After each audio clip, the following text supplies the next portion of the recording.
Hello guys, আসসালামু আলাইকুম। It's your favourite Subana. আর আপনারা তো জানেন আমার এসএসসির রেজাল্ট দিয়ে দিয়েছে এবং রেজাল্টও ভালো হয়েছে। তাই আমার আব্বু আমাকে আজকে সারপ্রাইজ দিতে বাইরে নিয়ে গেছিলো খাইতে। আর আমার কিন্তু দুইটা বাবা, একটা বাপ্পি একটা আব্বু, এটা মনে রাখতে হবে। তারপর আমার জন্য একটা কেক কিনছিল, সেখানে ভিডিও আপনাদের অ্যাড করে দিলাম। তারপর আমরা যেতেছি বিকজ আমার জন্য একটা সারপ্রাইজ অপেক্ষা করতেছে। তারপর আমি আর আমার ভাইয়া অটোতে যেতেছিলাম, কারণ ভাইয়া বাসে আসতে লেট করছিল। পরে ভাইয়ার সাথে অনেক কথা বলতে বলতে আমরা আমাদের কই যাইতেছি সেটা আমি জানি না, বাট যাইতেছি। আমাকে ফুলও কিনে দিয়ে সারপ্রাইজ দিচ্ছিল। আমি যে ভিডিও পেয়েছি সেই ভিডিও অ্যাড করে দিতেছি, কোনো ইয়ে নেই। আর এই যে আমার আব্বুকে দেখা যেতেছে, মাশাআল্লাহ। এই যে থ্যাংক ইউ সো মাচ এত সারপ্রাইজ দেওয়ার জন্য। তারপর আমরা সবাই এখানে বসে খাওয়া দাওয়া গল্প করতেছিলাম। তারপর আমরা এখানে এই খেলা জীবনেও পারিনি, জীবনে পারবো না, এই অবস্থা।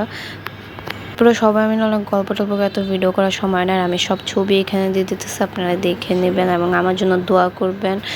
Thank you watching my video regularly. আর আমার সুদিনেও পাশে থাকবেন আর দুঃখের দিনেও পাশে থাকবেন, এই আসে আপনাদের কাছে। এবং আসসালামু আলাইকুম।